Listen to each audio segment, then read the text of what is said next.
Hello, everyone, and welcome to the PIPCast Podcast, a programming arm of Paths in Publishing. We post this podcast biweekly on Substack and our YouTube. We're your hosts, Rachael, Levay and Allegra Martschenko, and in this, our inaugural episode, we'll be introducing the podcast, the mentorship program itself, and talking about how to take advantage of online resources.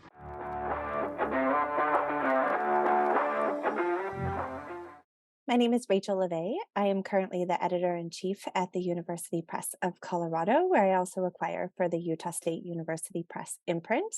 And with Allegra, I am one of the co-founders of Paths in Publishing. I've been in scholarly publishing longer than I would care to admit at this point. I started as a publicist in 2006 at the University of Washington Press. And I continued to work in marketing there for a number of years, ending as a sales and marketing director before coming to the University Press of Colorado. And I am very excited to be here participating in this podcast and working with the community in scholarly publishing. And my name is Allegra Martschenko. Along with being a co-founder of Paths in Publishing, I am also an acquisitions editor at the University Press of Colorado, where I've been since July 2021. I joined scholarly publishing through Princeton University Press, moving on as a Mellon University Press Diversity Fellow at Cornell University Press for a year before joining UPC.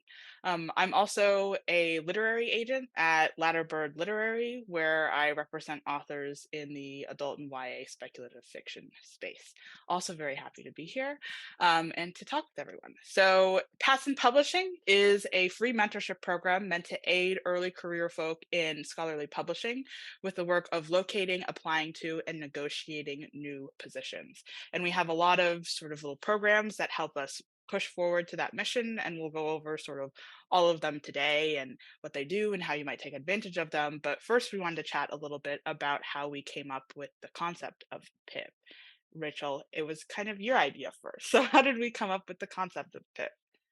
I feel like I had a flicker of an idea, and then Allegra provided so much of the context that ultimately created Paths in Publishing as a concept. But I think over the course of the time I've been working in scholarly publishing, I've hired and been on hiring committees for a lot of positions. While I was at the University of Washington Press, we hired in multiple departments, like both within my own department in marketing and then in other departments of the press. And I think, as is common in university presses, everybody participates in some way or another. And over the past couple of years here at the University Press of Colorado, as Allegra knows, we've expanded quite a bit. We've hired in multiple departments, including in acquisitions. Allegra's position we hired for in summer 2021. Then we hired our fantastic colleague, Robert Ramaswamy, in just about a year ago, February 2022. Mhm. And that's hard to recollect that Yeah. 2022 was a year ago, but here we are.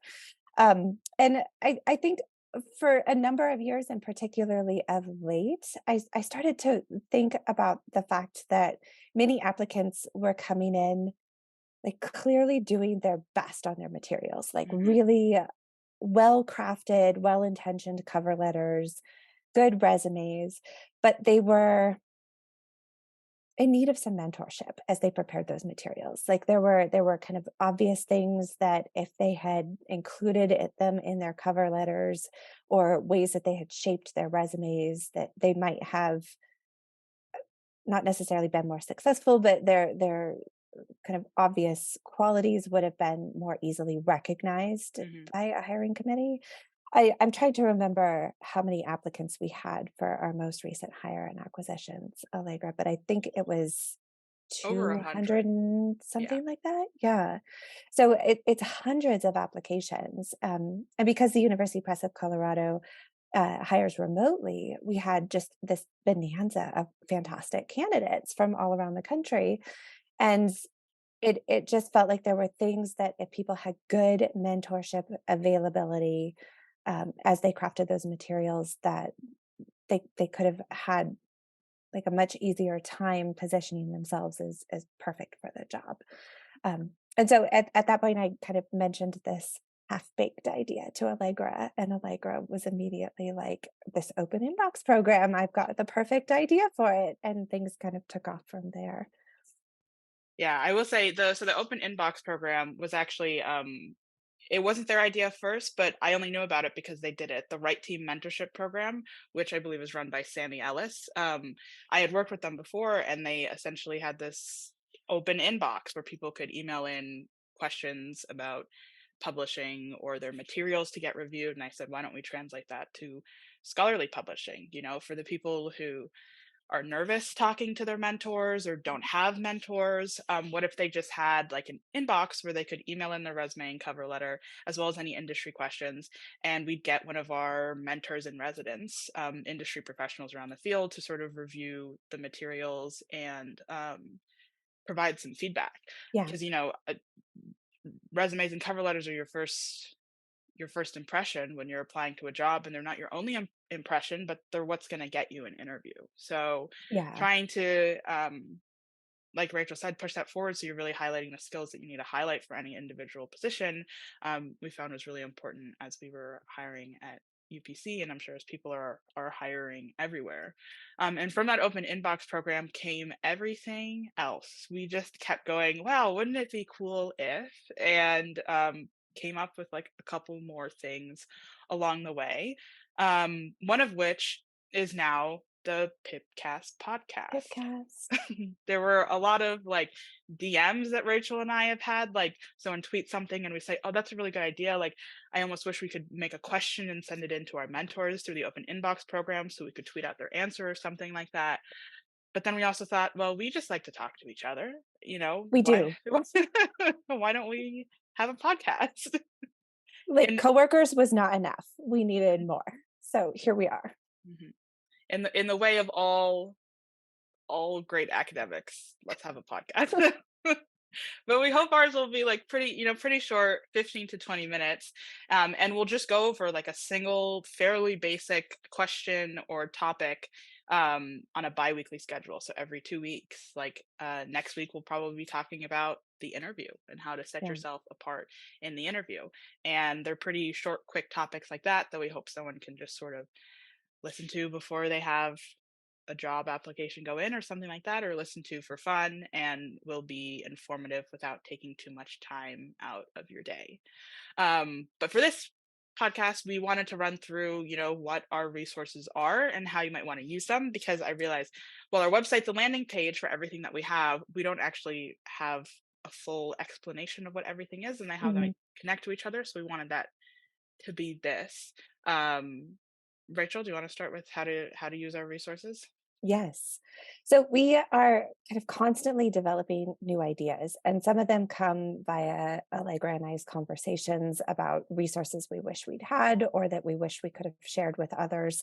And some come via our mentors. We have a wonderful team of mentors behind the scenes from different departments, different geographic areas, different size presses, all of whom are bringing their own unique lived experiences, professional experiences, and visions for what a more equitable and just scholarly publishing landscape could look like.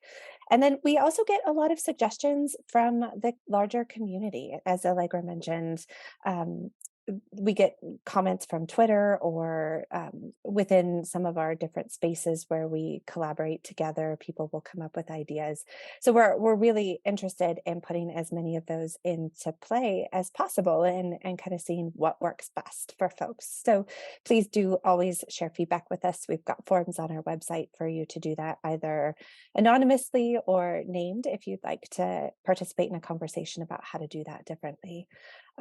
So in general, I think our resources are designed to help prepare your application materials, by which we mean your cover letters, your resumes, and also to prepare for actual interviews. We can offer a variety of ways to help support that interview process because we know it can be a stressful one, but it doesn't necessarily have to be.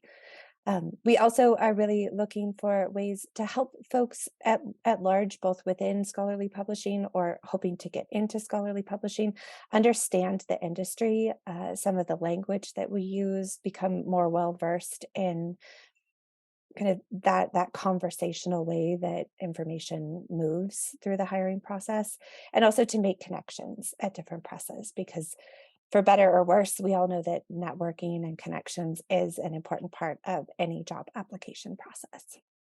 So, you gave us a great intro, Allegra, to the Open Inbox program, which is really where PIP started and is kind of the core of our program. And how the Open Inbox works is that you can send us your cover letter and or your resume, and we will assign it to a mentor. And you can give us as much information as is helpful in determining a mentor. So if there's a specific department within scholarly publishing that you're looking to break into, then folks can send us that information and we'll match them with a specific mentor. We've also had a lot of people send us the job listings that they're applying for. So we can kind of help in those cases really tailor the letter for you to that specific job application, which is really great. And the thing that I appreciate most about the Open Inbox program is that I feel like it creates more opportunity for equity in the hiring process. I know for myself, when I was kind of early career, my mentors were all at my organization. So applying for jobs outside of my organization was not something I could ask for help with from those mentors, because it's really hard to ask your boss, hey, can you help me get a different job? Like that just doesn't really land super well in most cases. Like Mhm. maybe somebody's got that great mentor. But the Open Inbox program really gives us the chance to offer that key support and mentorship outside of someone's organization and hope that they can land the right job. Mhm. So, uh, Allegra, thoughts We've on got Open plenty Inbox? more stuff. Good. And in the vein of making connections and sort of networking, we also have Pages Book Club, which was actually the idea of one of our mentors, Amy Sherman.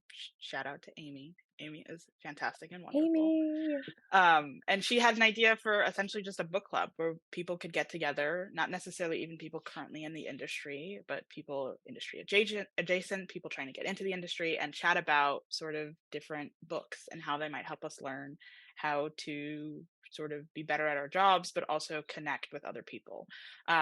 So it meets about once a month, once every Every 2 months, other month. every other month. There Yep. we go. It's as Last Rachel helps run Thursday of it. every other month.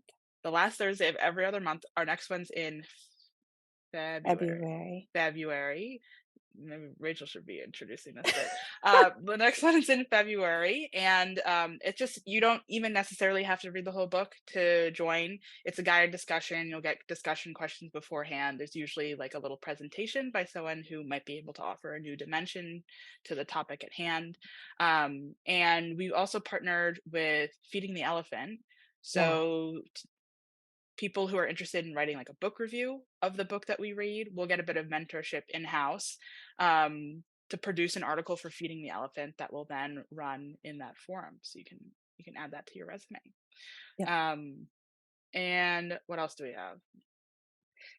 We have the Pay database. This Mhm. is one of our newer initiatives, and it's a collaboration with Becca Bostock and Dom Moore, who have been really at the fore of scholarly publishing pay equity issues. And so, what the Pay database is a space where folks at different presses can enter their salary information with some anonymizing features. So, you don't actually name the press that you're at, but you name the geographic area that you're in. It's organized by time zone, the size press that you have, and then the position that you hold within kind of career years. So we've got like early career, mid career, senior, department head. And this is our goal with this is to provide a way for more transparency around pay, because we know that pay equity is a serious issue in scholarly publishing, and that most folks, particularly early career, remain really very much underpaid, especially for the expertise and labor that goes into the work. So having some more transparency around that should be helpful. And we hope that this will be complementary to some other initiatives that are happening around the Association of University Mhm, Presses related to job description collection. mhm, And as more states are requiring pay transparency in job ads, we hope that, it'd be great if the pay database was less useful someday, but most states still don't require that. So if you haven't put your information in and you're up for it, please go to our website and check it out because we've got about 250 salaries listed at this point. So we're making some progress there. Yeah, and we'll refresh it yearly, but like keep the other data around Yeah. in case, especially in case there aren't a lot of changes year to year. Yeah. But we hope that we'll add tags so people know, and we hope that we'll have also a write up on the findings and Soon. yeah, sometime this spring, but hopefully Yeah. soon. And then we also have okay, so we have the pipsqueak, and as you may have noticed, we will throw pip in front of any possible thing. So It's all that's pip. branding. That's good Yeah. branding. So we have Marketing. We know what we're doing. exactly. So we have the Pipsqueak, which is our monthly newsletter that goes out on the second Tuesday of each month, and that's a roundup of our programs, new initiatives in the field at large, resources, jobs. We highlight a mentor every month. It's a good way to keep up with PIP, and it's also a good way to get just sort of additional resources added to your arsenal month by month. It's not wildly long, but it is also only monthly, so we won't be cluttering your inbox. Um, and webinars. Do you want to talk about webinars, Rachel? Yeah, we have had the good fortune to participate in a number of webinars over the last year. We did the GW Ethics in Mhm. Publishing seminar, and we're coming up in your inbox in a number of Association of University Presses way. There's a hangout currently in the works that would focus on mentorship and some of the work that we've been doing at PIP. And we are excited to share that we'll be at this summer's Association of University Presses annual meeting, not in person, but in the virtual meeting, because it's going to be a virtual year, which is great. Although, we're here in the same studio, so surely we could get to the physical meeting someday, Our state of the art studio. our state of the art studio. Mhm. So we are excited to offer some of these webinars that are in collaboration with other folks and have are always looking for ways to do more. And we'll probably offer some of our own programming at some point in the future as well.